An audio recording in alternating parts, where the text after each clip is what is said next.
Fala rapaziada, meu nome é Douglas Olim e esse é mais um vídeo pro meu canal no YouTube. E cara, eu nem tô acreditando que eu tô fazendo um conteúdo mais denso sobre esse assunto, que é a pergunta mais feita desde que eu comecei a criar conteúdo pro mundo digital, né? Que eu comecei a aparecer no Instagram toda vez que eu abri uma caixa de pergunta,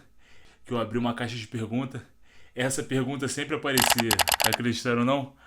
Olha aí na tela, bota aí na tela, editor. Então, pessoal, finalmente eu vou fazer um vídeo respondendo qual é melhor, a chapa elétrica ou a chapa a gás. Então, finalmente, eu tô muito feliz de estar podendo fazer um conteúdo mais longo sobre esse assunto, para que acabe de vez as dúvidas sobre o que é melhor, chapa elétrica ou chapa a gás. E toda vez agora que eu abrir uma caixa de pergunta e essa pergunta vier a se repetir, eu vou poder só enviar o link ou mandar arrastar para cima. Então, antes de iniciar o vídeo, cara, se inscreve no canal e deixe seu like. Agora já nem sei se eu acertei a direção porque eu esqueci, mas vamos refazer, eu acho que é aqui, ó. Deixe seu like e se inscreve no canal. Só dá essa moral aí. Vambora. O que é melhor, chapa elétrica ou a gás? Primeiro ponto que você tem que definir é o que é melhor o quê?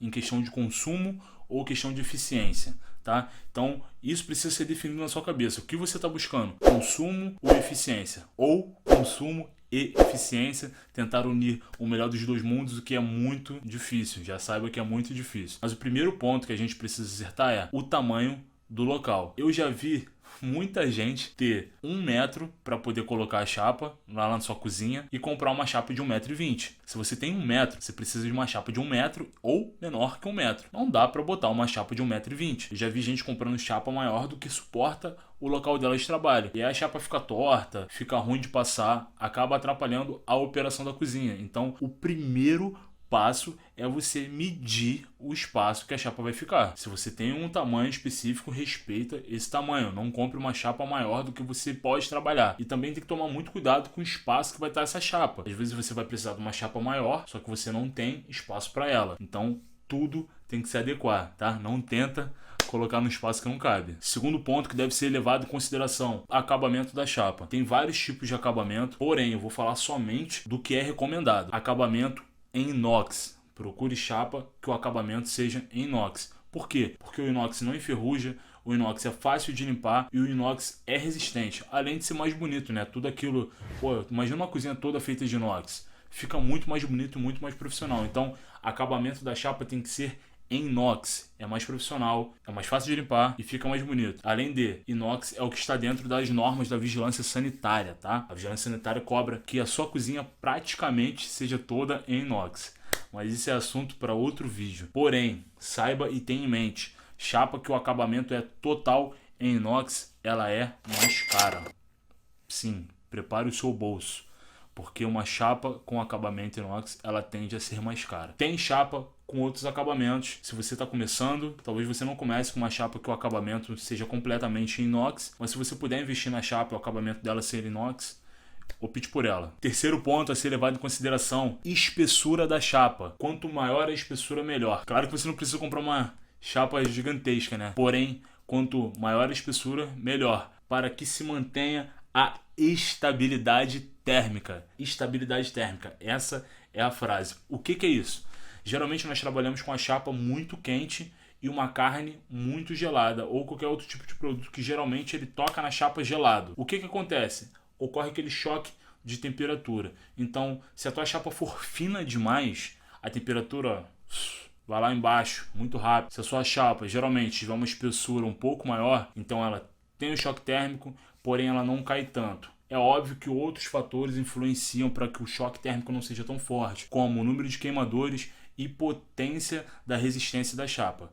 Número de queimadores se for a gás, potência da chapa se for elétrica. Então, espessura da chapa é um ponto importante. Se você vai trabalhar com hambúrguer, então, principalmente se for smash, que no caso você tem que amassar a carne na chapa, aí sim, é muito mais importante a espessura. Imagina, se a sua chapa tem uma espessura finíssima, tu vai amassar a carne, daqui a pouco tu tá amassando a chapa junto. Então, espessura da chapa também é um ponto a ser levado em consideração. Um outro ponto, não menos importante, é o compartimento de gordura, tá? Você precisa verificar quantos litros cabem ali naquele compartimento de gordura. Por que isso? Cara, geralmente lanche produz muito óleo, muita gordura. Então se o compartimento da chapa, né, de gordura for pequeno, você vai precisar trocar toda hora ou até gerar o problema daquilo ali vazar, né, transbordar de óleo, transbordar de gordura. Então assim, não pode ser pequeno demais, e se por acaso for pequeno demais, tenha atenção de que você vai ter que ficar trocando ali, ó, toda hora esvaziando, toda hora esvaziando. No início, quando eu comecei, eu tinha uma chapa que o compartimento dela era bem pequeno, e isso me dava um estresse diário, tá? Tinha que ficar esvaziando o compartimento toda hora. Então preste atenção nisso. Compartimento de gordura não pode ser muito pequeno. É ideal que não seja muito pequeno. Se por acaso ser pequeno, não tem o que fazer, você optou por isso. Mas eu estou te recomendando que o ideal é que não seja, porque vai te causar estresse na operação, lá no meio da correria, ter que ficar parando para poder esvaziar, não é muito legal. Um outro ponto a ser levado em consideração na chapa a gás. Quem tem chapa a gás sabe o que eu vou falar agora. Nivelador de temperatura, cara. Tem uns acabamentos que são horríveis em algumas chapas a gás e que simplesmente eles derretem. Nossa, cara, eu já tive uma chapa a gás que derreteu o nivelador de temperatura. Então, pessoal, se puder optar por uma chapa que tenha um nivelador de temperatura em alumínio ou até em inox, melhor, tá? Melhor. Mas se não puder, infelizmente vai ser esses de plástico. Esses de plástico, se você não tomar cuidado, vai derreter. Eu já passei por isso e foi uma merda. Agora falando específico sobre chapa elétrica. Tudo que eu falei antes também serve para chapa elétrica, tá? Acabamento em inox, compartimento de gordura. Então presta bastante atenção nisso. Porém, na chapa elétrica você também deve prestar atenção em outros pontos que são número de resistências, quantas resistências tem ali naquela chapa, porque quanto mais resistências, geralmente mais potência, tá? E aí você verifica também a potência dessas resistências. Quanto mais resistência, quanto mais potência, mais quente aquela chapa vai ficar, menos ela vai sofrer o choque térmico dos produtos que vão ser manipulados ali naquela chapa, tá? Então assim, potência na elétrica é tudo. Se você optou pela chapa elétrica, cara, não compra uma chapa fraca, porque você vai colocar a carne gelada, você vai colocar o produto gelado e ó, a temperatura vai dar aquele down, vai descer pra caramba e geralmente demora pra voltar. A sua carne vai acabar cozinhando e ó, não vai ficar muito legal não. Teu lanche vai demorar pra ficar pronto e geralmente isso gera um pouco de estresse na operação.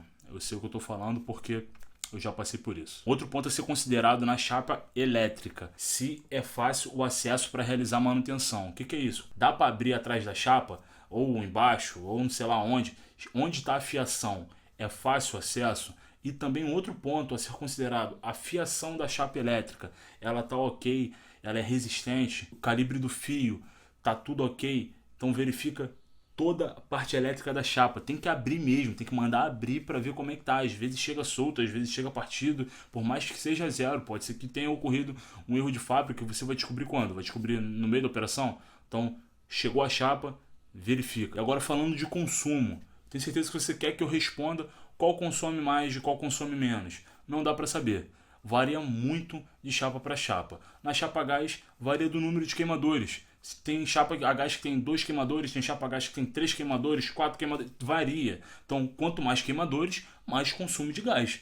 É fato. Então, não dá pra te falar, ó. O gás ele consome menos, a chapa elétrica consome menos. Varia, principalmente de cidade para cidade, tá? Aqui na região, pô, às vezes, aqui no Rio de Janeiro, na cidade onde a minha hamburgueria ela atua, às vezes o quilowatt-hora vale mais a pena do que eu ficar comprando gás, né? Pagando a conta de gás, no caso. Pô, às vezes pagar a conta de luz vai sair mais barato do que pagar a conta de gás. Então verifica na sua cidade o preço de consumo do gás. E também, ao comprar a chapa a gás, verifica o consumo de gás por hora. E também na chapa elétrica, verificar o consumo de quilowatts-hora que aquela chapa produz, que aquela chapa consome, cara. Porque não adianta eu te falar: a chapa elétrica ela é mais econômica. Eu vou estar mentindo para você. Vale mais a pena comprar a chapa elétrica porque a luz é mais barata. Não sei quanto é o quilowatts-hora na tua cidade, não sei quanto é o gás na sua cidade. Você tem que fazer essa conta. Até o consumo de gás, se você jogar no Google calculadora, consumo de gás, cara, tem um monte, eu acabei de fazer isso. Tem um monte, tá? Então dá um Google aí, procura a calculadora de consumo de gás. Então você precisa definir o que você precisa, eficiência ou consumo. Geralmente é muito complicado unir esses dois pontos e ter uma chapa perfeita que consome pouco e entrega muito. Geralmente a que entrega muito, ela consome muito, seja gás, seja elétrica. Então eu acho que não tem que se atentar somente ao consumo, tá? A chapa não tem que se atentar somente ao consumo da chapa, mas a gente tem que se atentar também a todo o restante da estrutura da chapa para ela não te deixar na mão no meio da operação, beleza? Pessoal, então eu espero que tenha sanado muitas dúvidas quanto à chapa. Eu sei que ainda vai ficar um ponto para você decidir, que no final das contas quem decide é você, né? O negócio é seu, eu não mando no seu negócio. Porém, preste atenção nos pontos de acabamento, porque no final das contas é isso que importa. Quem tem chapa elétrica sabe o quanto é ruim uma resistência queimar no meio da operação ou um termostato parar de funcionar no meio da operação. Então assim, geralmente o barato sai caro. Tá? Vale a pena investir numa chapa boa. E antes que eu esqueça, vou indicar algumas marcas de chapa, porém não estou ganhando nada para isso. É o que eu sempre digo lá no Instagram, são as de sempre. Se você tá com pouca grana, vai de Croydon ou Metal Cubas. Se você tem grana e quer investir numa chapa boa, vai de Vulcan, Macon ou Cosil. Vulcan, Macon ou Cosil para quem tem grana, para quem tá sem grana, Metal Cubas ou Croydon. Beleza? Tamo junto. Fico feliz que você tenha assistido o vídeo até aqui. Envia para alguém se você acha que vai ajudar essa pessoa. E não se esquece de dar aquela moral no canal. Mais uma vez, eu nunca te pedi nada, só te entregar o conteúdo. Então, deixe seu like e se inscreve aí no canal. Tamo junto e é só o começo.